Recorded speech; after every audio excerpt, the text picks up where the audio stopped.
Innal hamdalillah nahmaduhu wa nasta'inuhu wa nastaghfiruh wa na'udzu billahi min syururi anfusina wa min sayyiati a'malina may yahdihillahu fala mudhillalah wa may yudlil fala hadiyalah wa asyhadu an la ilaha illallah wahdahu la syarikalah wa asyhadu anna muhammadar rasulullah alladzi la nabiyya ba'dah amma ba'd. Faqala Allahu ta'ala fil Qur'anil Karim, a'udzu billahi minasyaitonir rajim, fantashiru fil ardi wabtaghu min fadlillah al-ayah. Wa qala Rasulullah sallallahu alaihi wasallam, innallaha yuhibbul 'abdat taqiyya al-ghaniyya al-khafiyya al-hadis. Sembah sujud pangabdian pamujaan tinuju wungkul ka Allah Rabbun Ghafur nu maha welas nu maha asih nu neteskeun hidayah rahmatna ka sahabae nu ibadah nurutkeun galuh rasulna. Para wargi miwah para sepuh sateuacan simkuring ngadadar ngaguar langkung ti payun simkuring nadawidi bahasa pangjajabna nganggo bahasa Indonesia atanapi campur sari gitu. Jalaran ieu gunem catur ditungkulan ku wargi-wargi urang ngalangkungan live streaming di Facebook Ibnu Hajar Media Kalisi Gabah utamina di luar Jawa Barat anu kirang ngartos bahasa Sunda. Ikhwatu iman, bapak-bapak, ibu-ibu serta para mujahid ilmu generasi baru terkhusus Pak Haji Soleh dan keluarga besar Cikijing. Begitu juga para sesepuh, tokoh masyarakat dan pengurus Masjid Al-Haq yang tetap setia dan punya semangat sepenuh jiwa dalam upaya menggapai derajat mulia di hadapan Zat Maha Kuasa melalui berbagai amal utama, thalabul ilmi dan syiar agama diantaranya. Tidak ada pujian yang paling pantas terucap dari lisan selain alhamdulillah, karena atas kudrah, iroda serta inayah Allah Subhanahu wa taala kita dapat bersua dalam pengajian umum Masjid Al-Haq setelah kita mendapatkan kesempatan merasakan kenikmatan hidup di bulan Ramadan dan penuh makna. Juga kita mendapat kesempatan merasakan hidup di hari raya Idul Fitri nan bahagia. Oleh karena itu, dalam kesempatan yang berbahagia ini Bapak Ibu, tak salah dan tak berlebihan sekiranya kita saling mengingatkan akan prosesi perjalanan Ramadan dan juga hasil pembinaan kita di bulan itu, agar kita selalu diingatkan bagaimana menata hati agar tetap fitri setelah kita mendapatkan kesempatan berharga dibina di bulan Ramadan. Jangan sampai Ramadan pergi nilainya pun hilang, sehingga pertemuan kita dengan bulan Ramadan itu bukan sekedar perputaran waktu yang datang dan pergi silih berganti, tetapi ada nilai yang betul-betul bisa terpatri di dalam sanubari sehingga kita dinyatakan sebagai orang-orang yang menang dan pahlawan di hadapan Zat Maha Rahman. Nah, salah satu di antara Bapak Ibu yang diterangkan di dalam Al-Quran yaitu tanda-tanda orang yang sukses dengan bulan Ramadan, yaitu bahwa yang bersangkutan itu akan mendapatkan maghfirah atau gufron. Nah, Al-Quran memberikan gambaran siapa di antara orang-orang yang bertakwa itu. Nah, maka yang bersangkutan adalah orang yang pandai mengelola harta. Jadi bahasa Prancis nama berehan, berehan bu gitu. Halo Ibu Araya ya teh. Ibu Araya, ini jempling dia emang jempling maksudnya mungkin. Halo, Ibu Araya, kurang tarik. Ayah bu, Ada di tenunutan gitu. Nah ini catatan Bapak Ibu.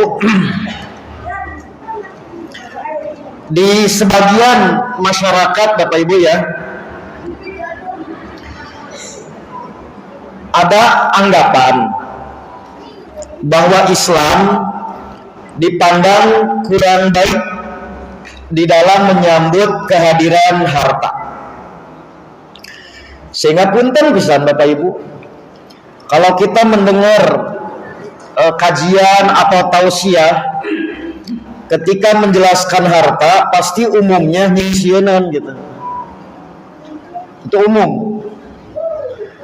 Nah padahal sekiranya kita menelusuri petunjuk di dalam Al-Quran Sunnah dan juga penjelasan para ulama, kita mendapatkan ilmu hakikatnya pandangan Islam terhadap harta itu cukup positif. Nah paling tidak dapat kita lihat dalam 4 aspek. Nah Bapak Ibu, satu aspek kita akan kaji 1 jam. Jadi ngawasna 4 jam. Halo Waraya, siap Bu? 4 jam? Asli ya? Satu apresiasi Islam terhadap harta. 2, sifat harta menurut Islam. 3, kedudukan dan fungsi harta. Yang 4, prototipe manusia, percontohan manusia yang sukses dengan harta. Nah, mari kita lihat yang pertama Bapak Ibu, yaitu gambaran Islam begitu memberikan penghargaan. Apresiasi, menyambut baik tentang harta. Misalkan kita temukan di dalam Al-Quran banyak istilah dan ungkapan yang digunakan berhubungan dengan masalah transaksi harta.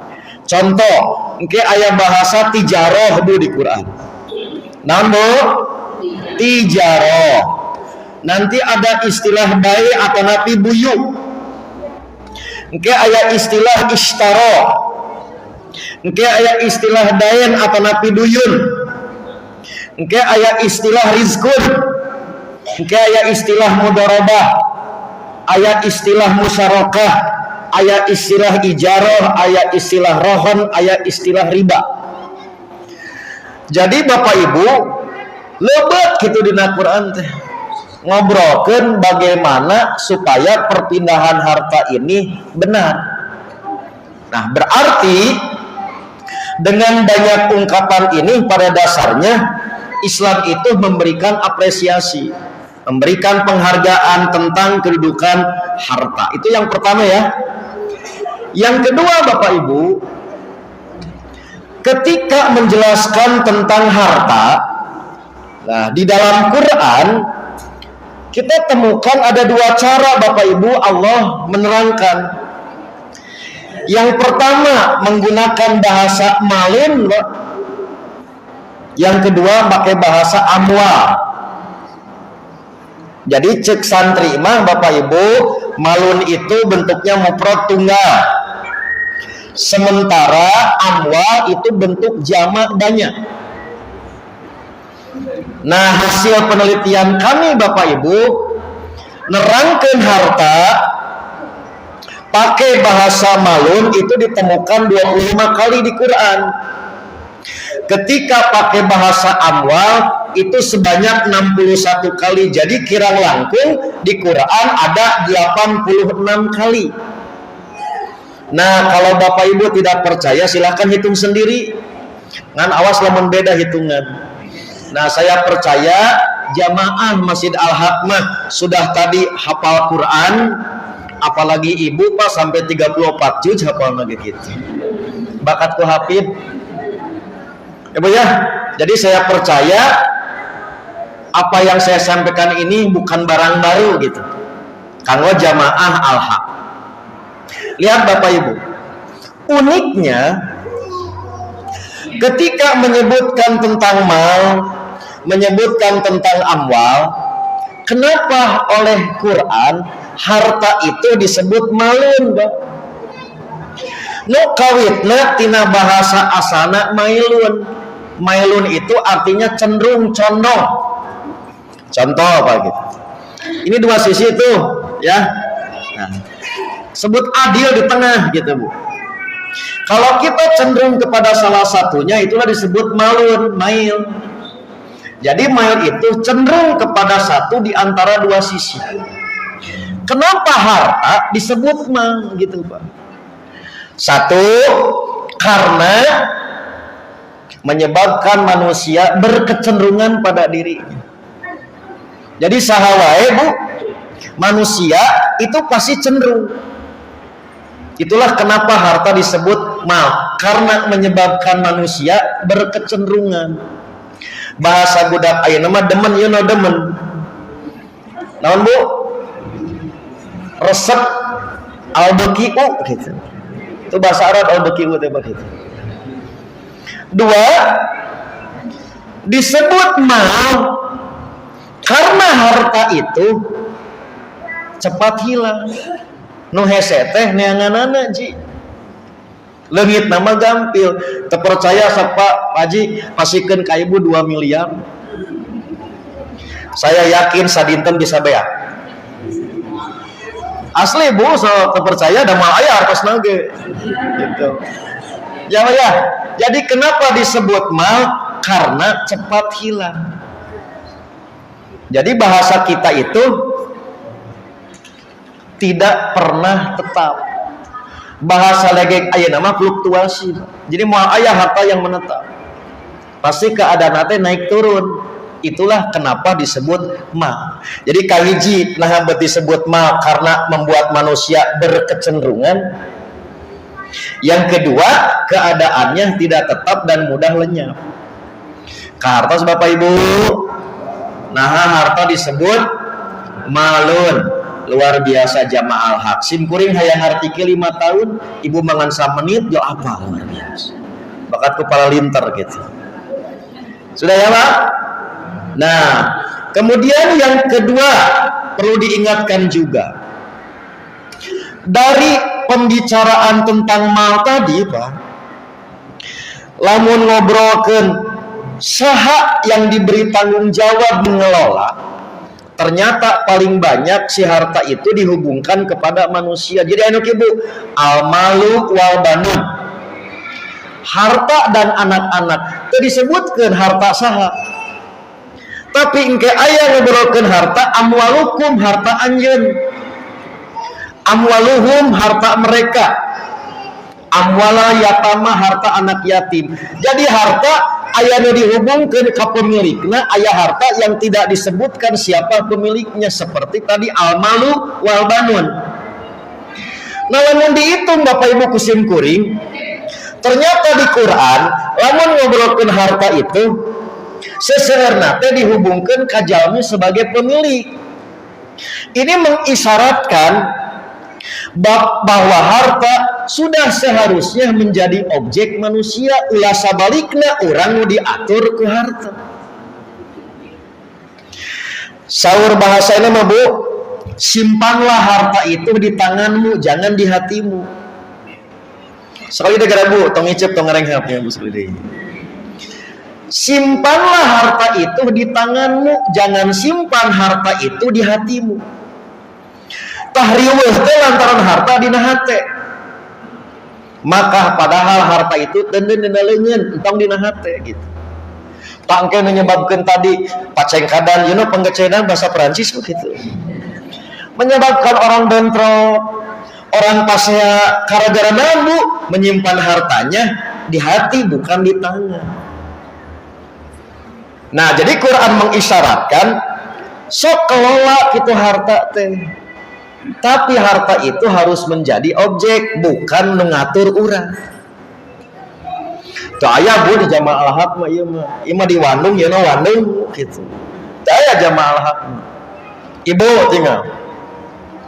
Kalau harta itu ukurannya uang gitu.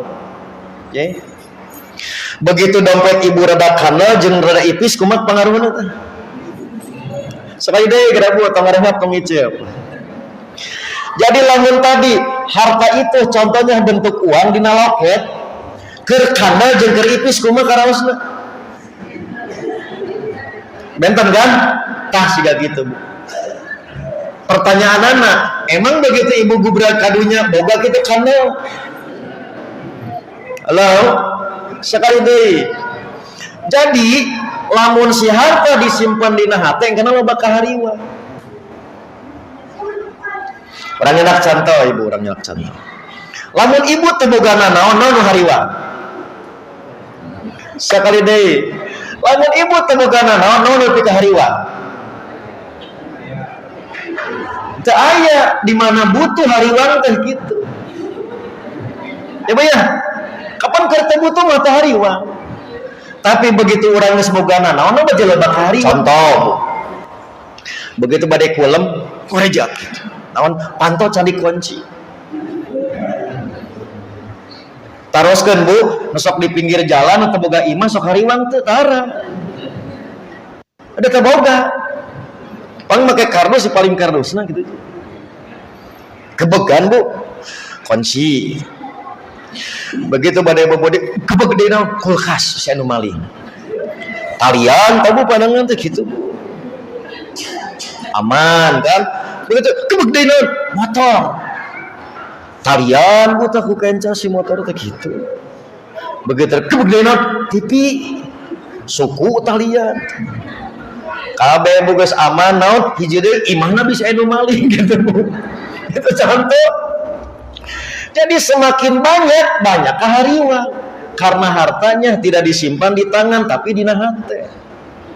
Itulah isyarat Quran ketika menyebutkan bab harta dengan bahasa malun lebih banyak dihubungkan kepada manusia mengisyaratkan bahwa harta harus menjadi objek jadi garapan orang bukan sebaliknya malah kita yang diatur dengan harta gitu. Paham Bapak Ibu? Luar biasa jamaah.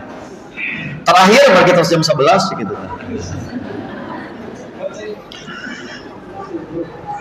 Nah, aspek ketiga yang tak kalah penting yaitu membicarakan kedudukan dan fungsi harta di dalam Islam.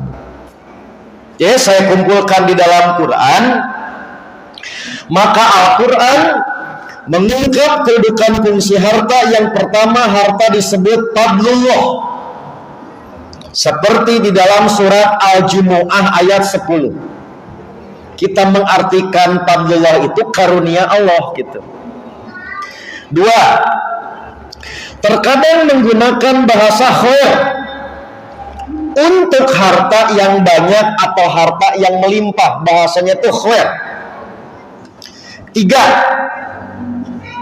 hakikatnya harta yang ada di dunia sadayana oge nginjem ka pangeran ji. Ibu, tayeu nempel di urang, okay? Apa yang hari ini kita punya hakikatnya mah bukan milik kita tapi Allah nginjemkeun ka urang. Jadi urang teh berhutang kepada Allah, hak guna pake bahasa ayeuna Pak. Mata wajar Pak, lamun jami maot kamana hartana disebut harta warisan, bukan milik seseorang tapi diatur lagi oleh Allah sebagai pemilik sejati Pak.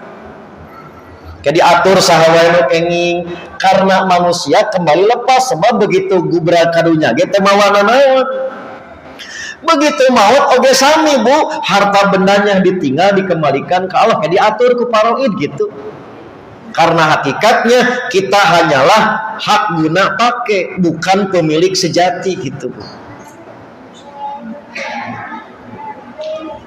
Pak, mana sekarang Pak Ibu palinter. Bu, tinggawitan ibu pertama nganggo acuk sampai ayeuna coba dihitung aya sabaraha setel. Sakaya deui geura Bu. Bisi pajarkeun urang asa sangsara. Lamun teu dileungitkeun teu ruksak teu dipicen sigana bumi urang ge pinuh ku baju wungkul. Acan sendal, acan kantong Bu. Ta eta sadaya teh hakikatna mah pinjeman Bu gitu. Mata punten begitu engke urang maut ari baju nu dicanak milu moal. Padahal ieu teh acuk ka memet, yeuna ka memet. Karesep ibu. Ieu teh barang anu favorit. Begitu urang maut ngiring moal. Tapi nu bakal ngiring naonna? Bagaimana kita memanfaatkan barang itu? Tah nu disebut tadi Bu, nilai barang cek Islam teh kumaha Allah nitipkeun ka urang ku urang dimanfaatkeun. Itu namanya hak guna pake Bu. Deh itu seperti surat Al-Hadid ayat 7, surat An-Nur ayat 33. Nah yang sering banyak diterangkan ku para ustaz nu kaopat Pak Haji Soleh, yaitu harta itu sebagai fitnah ujian gitu. Di dalam surat Al-Anfal ayat 28 dan Al-Munafikun ayat 9 itu sama nanti digandengnya dengan anak. Sesungguhnya harta dan anak itu ujian. Atau dalam ayat lain yaitu sebagai musuh. Ketika kita tidak bisa mengelolanya, ketika kita salah di dalam mengelolanya, maka harta akan menjadi ujian dan bisa menjadi musuh kita. Nah dalam hal inilah Bapak Ibu, Nabi mengingatkan, inna likuli ummah fitnah. Setiap umat para nabi pasti akan mendapatkan ujian. Wa inna fitnata ummati amal. Ujian yang paling berat bagi umat Muhammad ada pada persoalan harta gitu. Itulah yang disebut dengan fitnah apa Bu? Ujian. Oke, apakah dengan harta itu tetap istiqomah? Bu, tetap membela kebenaran, tetap dengan tadi kesolehan, atau justru dengan harta itu malah jadi menyimpang? Itu ujiannya. Oke Bu. Kemudian yang kelima, harta dalam Islam disebut kiaman, penopang hidup. Seperti di dalam surat An-Nisa ayat 5. Yang terakhir yaitu harta sebagai sarana ibadah. Dalam surat At-Taghabun ayat 16. Dalam hal inilah Nabi ngadoa, ya Allah, Allahumma inni a'udzubika minal faqri. Ya Allah, aku berlindung kepadamu dari kemiskinan harta. Ketika ketidakpunyaan menyebabkan kita tidak khusyuk ibadah. Bu, ari urang pas Bu, ayo ingat kana beas gitu. Gitu Bu, ya. Mending keneh emut salat keur tuang atau mending emut tuang keur salat? Tak gitu Bu. Jadi dengan kemiskinan menyebabkan kita tidak pernah khusyuk ibadah. Maka Nabi memohon kepada Allah agar jangan jadi fakir. Posisi harta dalam hal ini sebagai sarana untuk menggapai akhirat gitu. Beki loba tadi hartana, beki hebat di dalam berjuangnya, beki banyak menyampaikan kebenaran, berarti harta itu jadi wasilah. Untuk apa? Tiket surga. Tapi sebaliknya Bu, di hiji lain Nabi ngadoa, ya Allah, aku berlindung kepada Engkau atau jadikanlah aku kaum fakir gitu. Sekiranya dengan kekayaan malah justru melalaikan. Maka umumnya Bu saur Nabi, penghuni surga mah orang miskin ji. Gitu Bu. Saya ulangi, kebanyakan ahli surga orang miskin. Maksudnya naon? Karena memang teloba dihisab. Jadi lamun lebet pos Bu, pos belenjang we nu miskin mah.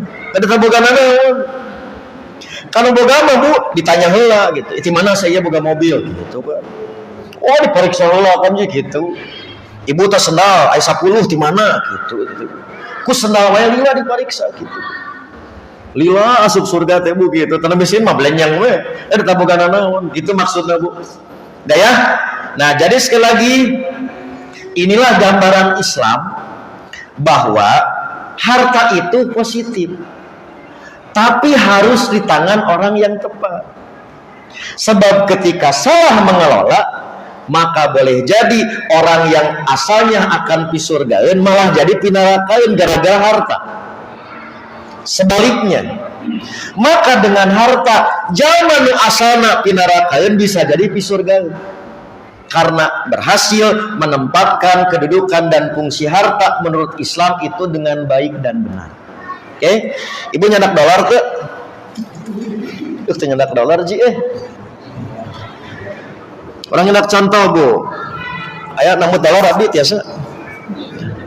Ya boleh tinggal ya. Cok boleh tinggal ya.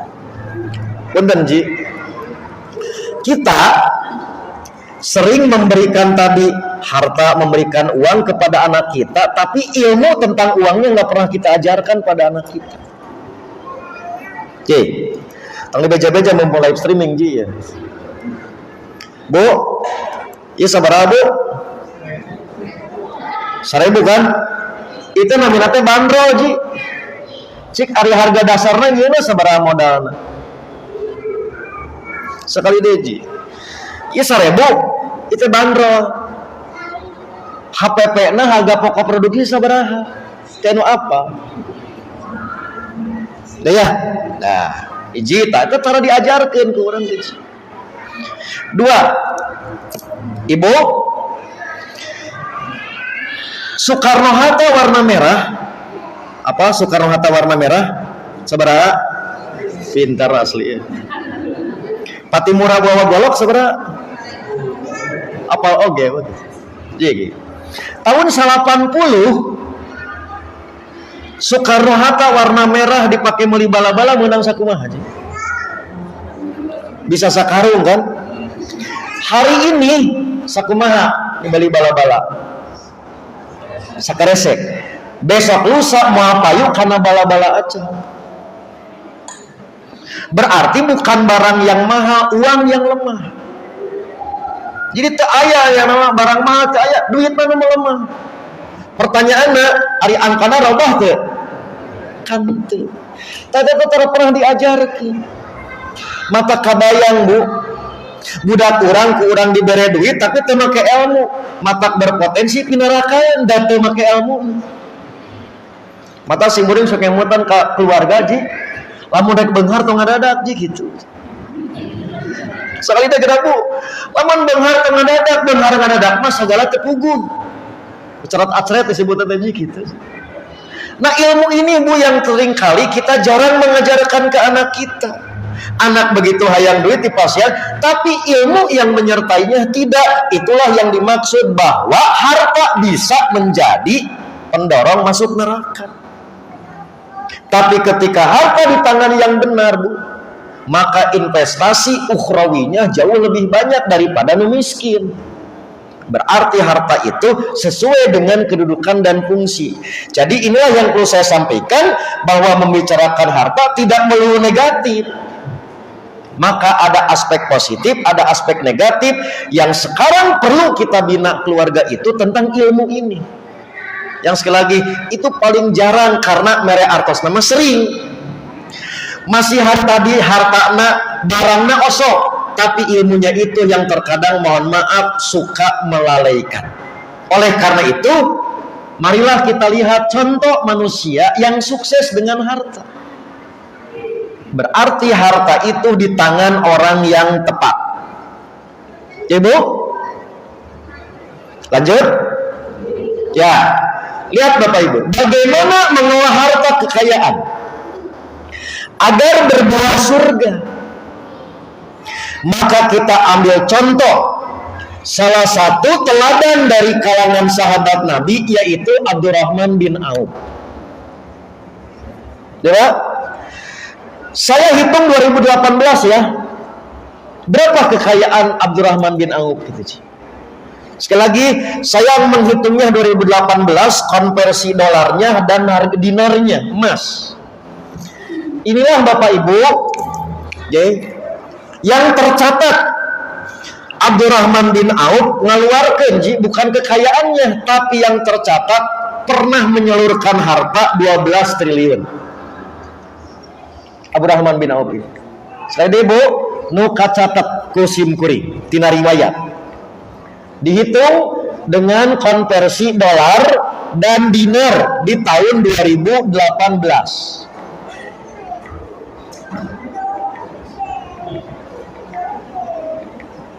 Inilah contoh harta di tangan yang tepat gitu. Oke, saya hitung waktu itu per 13 April 2018. Perkiraan waktu itu $1 dolarnya masih 11-12 ribu lah. Belum pakai 14, apalagi 15. Sekali deh, Bu. Ini yang tercatat dalam riwayat, saya hitung ke rupiah, oke, yang dikeluarkan, bukan yang dimiliki. Nu dikeluarkan nanti 12 triliun. Kurang lebih pos pengeluaran nanti infak. Bu, infak seberapa, Bu? 2 triliun. Mahar mas kawin 872 juta, hampir 1 miliar. Terus mewasiatkan harta 1 triliun, kemudian warisannya 9 triliun. Sekali lagi, bukan yang dimiliki, tapi yang dikeluarkan. 12 triliun. Tinggal Bapak Ibu. Sebelum kaya raya seperti ini, Ji, Abdurrahman bin Auf itu telah berinfak itu 15 miliar. Oke, sekali lagi ya. Infak 15 miliar dari 2 miliar sampai 15 miliar. Awalnya Abdurrahman bin Auf berpikir asal geus gede gitu. Jadi infak 2 miliar sampai 15 miliar asal geus gede. Ku Allah ditegur. Nah ditegur asup surga na merangkak ngoronda 15 miliar. Urang tos sabaraha kang Islam? Kumaha surgana? Halo. Sakali deui. Bu, 2 miliar sampai 15 miliar. Awalnya Abdurrahman bin Auf itu tos ngerasa gede. Maka datang teguran kepada Abdurrahman bin Auf lewat Nabi. Apa? Masuk surganya ngorondang 15 miliar gitu.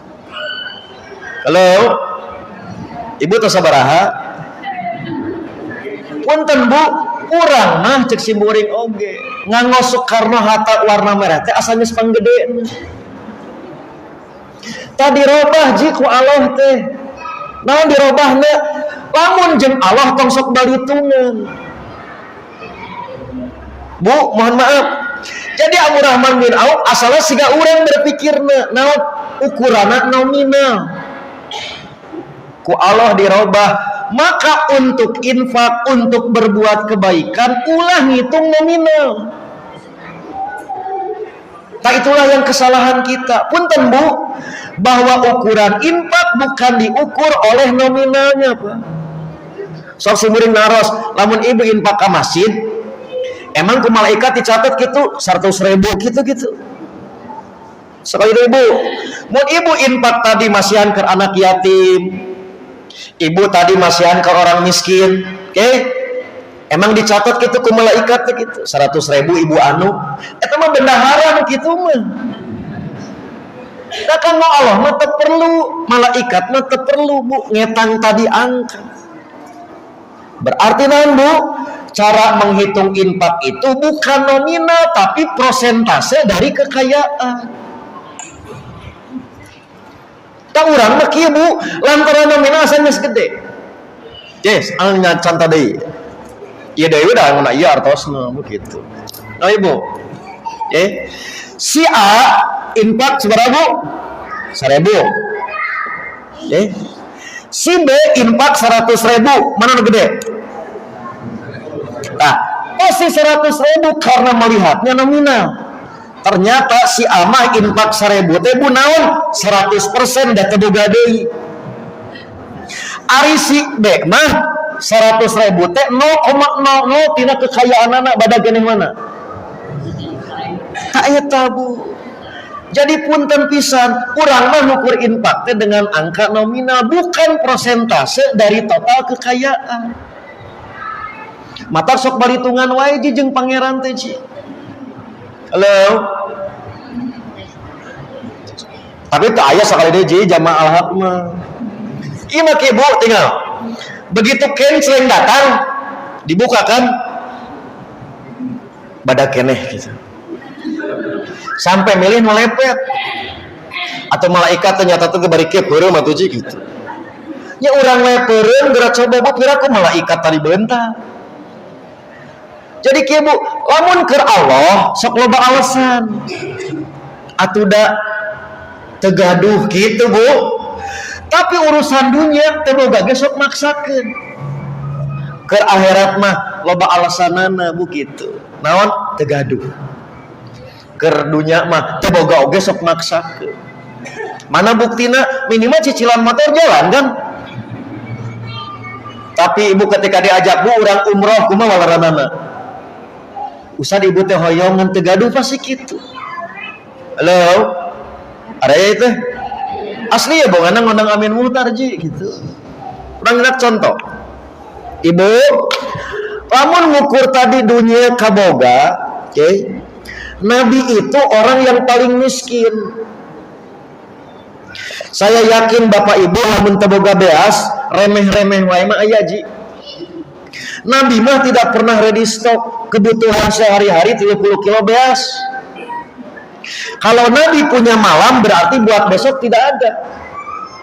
Kalau Nabi punya Bu pagi-pagi berarti buat sore tidak ada. Sekali deui urang mah minimal remeh aya kan. Dua Bu. Ketika Nabi bangun tidur, apa yang terlihat oleh sahabat? Tapak spring bed. Spring bed ji tapakan. Halo. Tak fasilitas tidurna. Tilu. Begitu Nabi tahajud, kaki Aisyah digeser. Gambaran naon Bu? RSSSSS kan ukuranana ci. Itulah sapopoe Nabi. Tapi lamun keur kahadean Nabi itu seperti orang kaya. Mana contohna Bu? Kurban. Kalau Bapak Ibu baca hadis kurban domba, ji, mah keur awal masa kurban tahun 2 Hijriah. Kadiekeuna mah minimal 10 ekor unta. Bahkan sampai puncaknya 60 bahkan sampai 100 unta. Tinggal Ibu, harga unta sabaraha hijina? 750 dirham. Sadirham sabaraha mangga tinggal diantam, dikalikeun hiji kali 10 kali 8 tahun. Halo. Jadi Nabi masa popoe keur dunya siga nu miskin dan memang tegaduh naon, tapi keur urusan bebeneran keur Allah mah Nabi seperti orang kaya. Kartos Bu. Nah jadi contoh inilah Bu, Abdurrahman bin Auf awalnya sama seperti kita mengukur suksesnya kita dalam urusan berbuat kebaikan itu diukur oleh angka. Maka Allah menegur, merubah. Maka setelah itu Abdurrahman bin Auf sudah tara balitungan deui lamun keur Allah. Disebutna berbisnis dengan Tuhan. Berbisnis dengan Allah. Jadi Ibu cek simkuring teh urang umroh siap Ustaz. Doakeun ibu sing digampilkeun. Itu contoh Bu gitu. Sebab engke Bu yang dikhawatirkan oleh Nabi apa ji? Yaitu yaftahu babal fakri, bukan miskin ekonomi tapi miskin mental. Disebutna teh mukakeun pintu kapakiran. Di mana aya ge loba alasan. Nah itulah sekali lagi Bapak Ibu, percontohan yang terbaik Abdurrahman bin Auf ini dirubah oleh Allah.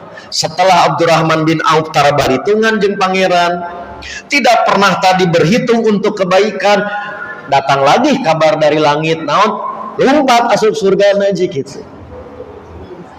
Lagi 15 miliar. Nah, maka bisakah kita jadi apa? Bisa. Naon Bu? Entong karena alasan tegaduh. Tetapi keyakinan inilah yang harus kita kedepankan dan kita berusaha sekuat tenaga untuk selalu menebar kebaikan. Siap Bu? Nah jadi jempling gaji gitu. Siap Bu? Gitu. Siap atukar Allah mah Bu gitu ya. Jadi sekali lagi sok ibu kalian pada kurban tuh. Bisi saumur hirup can pernah kurban isin. Hari ke urusan dunia tadi sok maksa kena kurban buat ente. Atau minimal ka Pak Haji Soleh Pak Haji. Ibu teh can pernah ngalaman kurban isin ku Allah. Hayang weh tahun ieu mah kurban henteu boga duit. Cek haji teh sok Bu ku DKM ku yayasan di modalan naon kapan bisa ngeredit motor ge manya ngeredit kurban beuh teu bisa. Itu contoh Bu. Jadi terbuka peluang. Yang tidak terbuka peluang itu sebetulnya mah hatena. Nah inilah kepentingan saya mengambil contoh geningan aya jaminan sukses ke harta. Tidak melulu bahwa dengan harta justru jadi cilaka. Ketika sekali lagi harta di tangan yang benar, yaitu orang-orang yang tadi dikuatkan tauhid dan dalam mengikuti panduan syariat, pada dasarnya harta itu akan bernilai ukhrawi, bermanfaat bagi yang milik gitu. Coba ya. Siap Bu? Ya, jadi sekali lagi inilah yang ingin saya sampaikan. Karena mohon maaf sekali lagi, umumnya ketika kita mendengarkan bab harta, maka kesannya itu negatif. Saya khawatir, Ji, dengan semakin banyak diterangkan demikian negatif, akhirnya harta itu ditinggalkan. Sementara dalam hidup tidak mungkin kita tidak berhubungan dengan harta. Saat kita berhubungan terjadi cilaka, nah ada tara aja gitu. Oke, orang enak contoh kedua Bu. Gitu. Ibu menyatakan, Ustaz, ibu mah alhamdulillah naon soleh. Bu, ari godaan aya teh aya lain ge soleh Bu gitu. Jadi orang yang soleh itu justru bukan orang yang tidak ada godaan. Justru banyak godaan tapi dia istiqomah, itulah soleh. Maka ibu belum tergoda da keur teu boga gitu. Engke di mana boga? Apakah istiqomah atau tidak? Nah Abdurrahman bin Auf mah udah teruji dengan apa? Godaan harta. Maka hartanya justru mengangkat derajat dia di hadapan Allah menjadi orang yang mulia. Ibu, jadi kita yakin semua adalah alumni lapar ya Bu ya. Ibu alumni lapar, ibu alumni miskin, alumni, tapi kita belum teruji saat kenyang. Saat lapar kita sudah biasa teruji istiqomah, tapi apakah saat kita kenyang bisa istiqomah? Nah maka itulah ibu yang sukses setelah kenyang anger istiqomah. Keberhasilan inilah yang terkadang kita tidak pernah mengajarkan. Oh jajan budak teh sanes teh menang jajan di pasihan ilmu nah habet ulah jajan kunaon kitu buat itu. Sebab sekali lagi menghindar nggak mungkin, nggak pasti ada kebutuhan. Tapi bagaimana saat kita mengelola, kita termasuk orang-orang yang diberikan kekuatan untuk menempatkan harta itu sesuai dengan jalan yang Allah ridhoi gitu. Nah satu tuh ya, jadi Abdurrahman bin Auf orang yang teruji dengan harta karena apa Bu? Menempatkan harta itu bukan di hati tapi di tangan. Dia sadar betul bahwa harta ini adalah titipan Allah yang akan dimintai pertanggungjawaban. Maka agar mudah mengelola hartanya, Abdurrahman bin Auf selalu minta petunjuk kepada Rasul kudu kumaha gitu. Ini catatan yang perlu saya sampaikan berkenaan dengan kedudukan dan fungsi serta contoh manusianya yang sukses. Dua, dari Abdurrahman bin Auf juga kita mendapatkan petunjuk. Ibu, saya lagi-lagi nggak akan nanya ke bapak ibu paling terbu ari sahabat pangsang sarana sahabat Nabi Bu. Si Ustadz mah nanya nukieu ke orang al-haq. lewat Bu, nah gampil teuing cek ibuna. Apa Bu? Mus'ab bin Umair. Mana Bu disebut pangsangsarana Mus'ab bin Umair mah? Bu, keur boeh wae teu boga. Diangkat ke atas bajunya, sukuna nolong. Ditutup untuk menutup kaki, luhurna nolong. Jadi dikaluhurkeun sukunu nolong. Diangkat ke handap mastakana nu nol bakat ku sangsara. Ibu, mun ibu bade maot tong loba pikiran tenang. Maot mah maot ibu, kada ngurus nu hirup ji gitu. Apa Bu? Tapi kematiannya ditangisi oleh Abu Rahman bin Auf. Cek orang tadi, cek orang gempol mah syirik Abu Rahman bin Auf dengan kematian Mus'ab bin Umair. Kenapa Bu? Ari Mus'ab mah ditahan kekayaan angke di surga.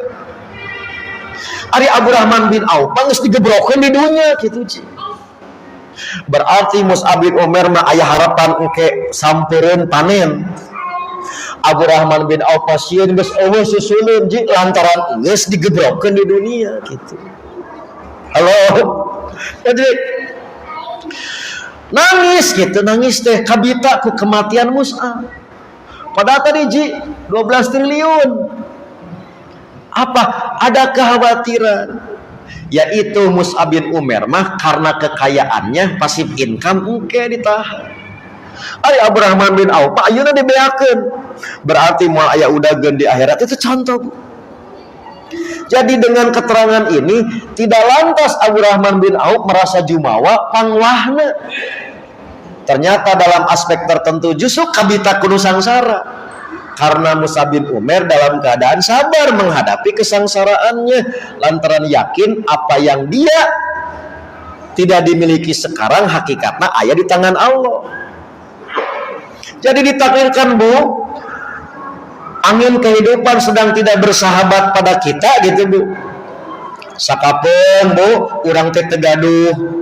Sakapeung eueuh gitu. Atau lain sakapeung eta mah ji. Bu. Tapi kulantaran urang teh tara pernah melanggar aturan Allah Bu. Tetap urang teh tadi istiqomah, yakin berarti naon nu ayeuna can kaasaan teh ku Allah teh disayogikeun kitu Bu. Maka dalam kerangka inilah orang yang mendapatkan segala sesuatu di dunia dari kabita eta Mus'ab. Jadi yang termiskin sahabat dengan urusan harta benda. Abdurrahman bin Auf termasuk yang terkaya dengan harta benda. Dua nana ahli surga gitu sih. Jadi tentang kieu nya urang mah miskin dunia, akhirat juga sangsara Bu gitu. Punten Bu, di dunia mah masih kena bisa ngontrak, sorry bro di akhirat mah teu aya ngontrak surga ji. Ena mah peperieun teh gaduh bumi di bisa ngontrak Bu. Tadi akhirat mah teu aya ngontrak surga. Jadi jangan sampai tadinya dunia tadi sangsara urang teh kitu Bu. Di akhirat nalangsa. Makanya Ibu, dalam hal ini paling tidak Abdurrahman bin Auf menjadi orang yang demikian itu bukan ujub-ujub jawabannya, tapi ada sukses kekayaan. Hiji naon Bu? Abdurrahman bin Auf selalu mengikuti apa yang Nabi tetapkan. Ngagugu kakolot cek bahasa orang maji. Ibu, lamun ditingali tubuhna gitu. Tubuh Abdurrahman bin Auf itu ada 20 bekas pedang. Mun bahasa orang mah Abdurrahman semu cacat Bu. Bu semu cacat. 20 bekas luka perang. Berarti Abdurrahman bin Auf Bu, ketika dia punya harta tidak ongkang-ongkang kaki. Tetapi Abdurrahman bin Auf turut serta ikut jihad membela Islam. Maka tos gaduh dua, Abdurrahman bin Auf bangke dipanggil tina pintu sedekah, aya daftarna. Engke dipanggil tina pintu jihad, aya. Pintu saum pasti. Maka boleh jadi semua pintu kebaikan kan ada 8 pantau ji. Tinggal bebas lebet ke mana, sebab terdaftar di semua pintu. Tabun hari lang mah kieu Bu. Urang teh hanas ngantosan di pantau eta. Disebutkan ku penjaga pantau teh Bu daftarna Bu. Tapi ka CF eueuh ngaran urang. Susuganan di pantau itu gitu ji. Datang ke beladinya. Sarua begitu dibacakeun hanas di Bandungan teu kadaftar. Nepi ka kabeh tutup pantau tuh. Pantau surga teu aya ngaran urang. Bade ka mana teh ngalapor. Ini Bu, jadi entong kieu. Ibu mah cukup ku harta banda henteu Abdurrahman bin Auf teh. Dengan harta banda ternyata dia bisa ku tanaga, oge ku tanaga. Tak atuh Bu, punten Bu, siga urang ayeuna ditakdirkeun hoyong kurban teh teu tiasa, masih bisa berkurban dengan tenaga. Jadi Ibu kaum muslimin lamun hari kurban tong nganggur. Lebar. Matak Ibu nyedak peso ke setiap panitia sumpingan. Cek Ustad Amin teu meunang nganggur gitu. Bu, berkurban harta teu bisa sok berkurban tenaga. Supaya naon? Nilai kurban itu dapat menurut kemampuan. Sumpingan panitia teh bari mawa bedog. Rek mantuan cek Ustad Amin teu meunang anggur. Ditaros ku panitia, ibu bisa naon? Bisa mencit, bisa Ibu lamun mencit kalau kasapina nu ripuh gitu kan. Da sowak Ibu mah ningali ge ningali Ibu jo sowak ngore aja sapi teh gitu. Teu mampu cenah Ibu mah. Ibu tiasa nyisit. Siap bolongna 100 sih gitu. Ruksa kulitna. Narokan tadi tulang komo cenah Ibu gitu. Ari Ibu mampu naon dahar gitu kan. Jadilah Bu panitia dahar gitu Bu. Kapan cek usaha tong nganggur, itu contoh Bu. Nah, jadi Abdurrahman bin Auf ku harta oke. Iku fisik oke. Waktuna perang. Kajian tutup jongkok. Jadi waktuna ngaji, waktuna jihad, waktuna diajar, waktuna tadi berinfak. Jadi tidak menyebabkan bahwa dengan harta itu dianggap cukup. Ternyata dengan tenaga, dengan pikiran, bahasa kita Bu, totalitas. Untuk apa? Menegakkan kebenaran, membela kebenaran, memenuhi panggilan Allah dan Rasulnya. Maka ternyata Abdurrahman bin Auf kunci sukses nanti taat. Lain pinter dagang mah datang kudu diutus Rasul, pinter dagang mah ji. Tapi justru taat kepada Rasul. Maka sedapat mungkin usaha yang dia lakukan tidak pernah melalaikan dari panggilan Allah dan Rasul. Maka itulah satu di antara kunci sukses. Nah, taat. Cek Nabi tinggalkan gitu. Nah, da yakin Nabi pasti benar. Harta benda di Mekahna tinggalkan Bu seueur. Kajian tadi berangkat ke Madinah modal naon Bu? Kaos sangsang nu nempel ji gitu. Berarti urusan dagangna, urusan keahlian mah teu aya hubungan jeung Islamna. Da memang sameme Islam geus pinter dagangna. Tapi nu ngabedakeun Bu, ahli dagang teu make Islam manfaatna sadunya. Di akhirat belum tentu selamat, tapi ketika dia ya sudah ahli dagang make Islam, maka kebermanfaatannya langgeng sampai akhirat gitu. Coba ya. Tilu.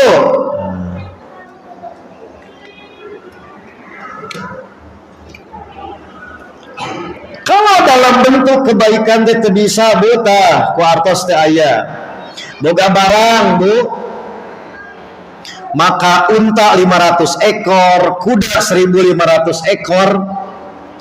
Itu diabadikan sebagai fasilitas fisabilillah. Aya namanya nyebutna inventarisir gitu Pak. Itu sampai kita hitung sampai 2 miliar gitu sisi hargana teh lamun total yang disebut dengan tadi unta 500 ekor. Contoh Bu, urang teh Bu sadar untuk menggapai nilai kebaikan teh teu mampu. Kadua kawangku ku umur. Tapi kan Islam teh kudu panjang umur perjuangan. Bu, jejehkeun we anak tetangga. Jejehkeun anak dulur. Cek bahasa ayeuna jadi anak orang tua asuh. Bisa gitu. Jadi ujang ku bapa dibiayaan supaya naon ujang teh jadi duta Islam. Di mana engke ujang berhasil buru-buru balik ke Islam. Kadituna punten Bu, rek tadi ahli kimia, rek ahli biologi, tapi manfaatna teh kudu ke Islam. Jadi Islam lagi teu mampu urang ngajejehkeun budak batur Bu. Itu contohna Bu, Abdurrahman bin Auf mah ngalakukeun kitu tadi Pak. Jadi terjun ke sorangan gitu Bu, cash membawa sama cash and carry. Nu kadua tadi ku fisikna juga ngajejehkeun orang lain. Jadi bisa jadi putra urang Bu dengan keterbatasan. Ibu mah tadi apa 34 juz. Budak urang mah juz 30 we apa. Tapi ibu hoyong tadi gaduh kanikmatan tina bab tadi Quran ngabiayaan budak dulur tahfidz Quran. Mas santrenkeun tadi putra wargi, putra tetangga supaya tadi jalma soleh keur Islam, tata contoh Bu. Tiasa kitu oge Abdurrahman bin Auf ngalakukeun cara yang demikian. Sehingga sekali lagi pada dasarnya dengan contoh-contoh yang demikian urusannya bukan punya atau tidak punya, tapi ada kemauan atau tidak. Nah, Abdurrahman bin Auf sukses karena punya kemauan untuk menegakkan kebaikan, menggapai kemuliaan. Nah, yang terakhir Bu, yang terakhir boleh jadi harta yang kita miliki belum tentu kita nikmati sampai akhir hayat. Maka bagaimana agar harta ini terus langgeng nilai kebaikannya, diamanatkan ke keluarga gitu Ci. Contoh, kalau orang tua kita sudah biasa membuat kebaikan di masihan, Jumatan ngapain nasi, ya Bu ya, tak kebaikan iya teh dituluikeun gitu Ci. Walaupun orang tuanya sudah tidak ada, maka anak-anaknya yang melanjutkan. Maka harta Abdurrahman bin Auf terus langgeng karena dituluikeun kebaikannya oleh keluarga. Berarti kesolehannya Bu, mukminnya semangat tadi berbuat baik, semangat jihad jadi bukan hanya untuk dirinya tapi ditepakeun ke keluarga. Jadi we langgeng gitu Bu. Namun terus we ngalir ngocor disebutna sedekah jariyah. Umur boleh pendek 60 tahun. Usia terbatas bisa jadi mung 70 tahun. Tapi nilai kebaikannya akan melampaui panjangnya usia dia karena keluarga terus melanjutkan. Jadi kebaikan orang tuanya, kebiasaan tadi bernilai baik orang tua itu dituluikeun. Tak berarti orangnya mau ngamanatkeun ke keluarga Bu. Neng, bisi isuk pageto mamah maot. Jadi teboga mamah teh hayang ngeun kahadean ke di mana neng aya rezekina, maka niat mamah pangwujudkeun. Tatangga eta perlu dibere da tadi ahli ibadah ngan ripuh hirupna, mamah teh boga kahayang we ngabantuan teh ngan dugi ka ayeuna mampah teh teu bisa. Sok engke ku neng tuluykeun. Panila eta Ji.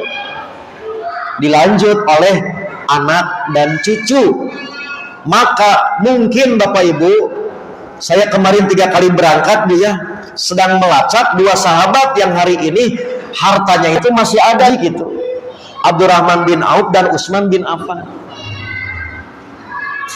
Jadi tebeak-beak gitu. Padahal sudah tadi diketerukeun, ternyata masih terus berbuah lantaran diteraskan ke keluarga. Nilai-nilai kebaikan ternyata harta dugi ka ayeuna tebeak-beak. Begitu juga semacam Utsman bin Affan, nanti pami ibu ke Madinah Bu ya. Nah di ikhtiaran nanti sempatkan melihat sumur wakaf Utsman bin Affan yang sampai hari ini mengalir itu meuli ti Yahudi ji. Lantaran umat Islam kudu mayar lamun butuh cai teh kitu. Kumaha carana dibeli we ku Utsman si sumurna, maka disodakohkeun bagi kaum muslimin. Duit ka ayeuna aya keneh ngalir keneh caina, bahkan rekening tertua di dunia masih atas nama keluarga Utsman bin Affan. Kata Bu, luar biasa. Pada cantang tu badak awalnya Utsman sodakoh, tapi semangat dan kebiasaan ini terus dilanjut oleh keluarga. Jadi kasayaan Bu, kebiasaan baik jangan sampai terputus saat kita wafat. Maka amanatkan kepada keluarga untuk dilanjutkan. Itulah diantara contoh aspek kesuksesan lain Abdurrahman bin Auf, karena kebaikannya terus semangat dilanjut oleh keluarga. Paham Bapak Ibu? Jadi orang kan tak apa Bu, jadi aya kepala 5. Bapak ya kepala 5, asim gorengan kepala hiji. 5 mah bisi naga. Kan tak apal umur Bu. Ya. Saya belum tentu mengalami seusia ibu, kan seumur ini 17 tahun gitu Bu. Umur tidak tahu. Apakah mau bapak dulu, ibu dulu, atau saya dulu? Kalau bapak ibu mau duluan silahkan, amin muhtar masbuk. Dacan siap Bu gitu. Tapi berapapun nanti jatah usia, hakikatnya akan terus hidup. Sebab dilanjutkan. Nah inilah yang harus kita amanatkan. Sok Bu ti ayeuna teh Neng pami ka incu teh mah nin teh aya kahoyo bisi teh kaumuran ku nin engke di mana Neng aya rezeki tuluikeun nya teh contoh Bu kitu.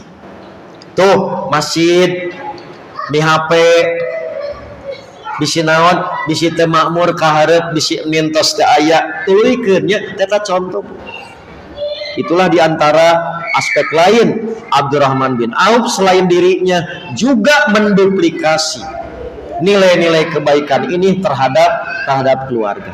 Maka mudah-mudahan Bapak Ibu, karena waktu juga yang memisahkan kita, akhirnya Amin Muhtar undur pamit. Mudah-mudahan tidak banyak yang saya sampaikan, tapi paling tidak aya sasiereun sabeunyereun yang bisa menggugah bahwa ternyata untuk menjadi ahli surga tekedah neko-neko.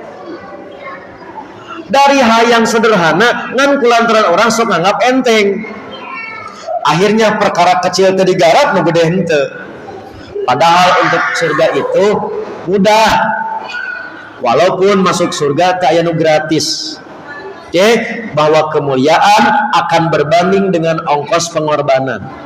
Maka dengan kemampuan yang ada, paling tidak jangan abaikan setiap peluang surga.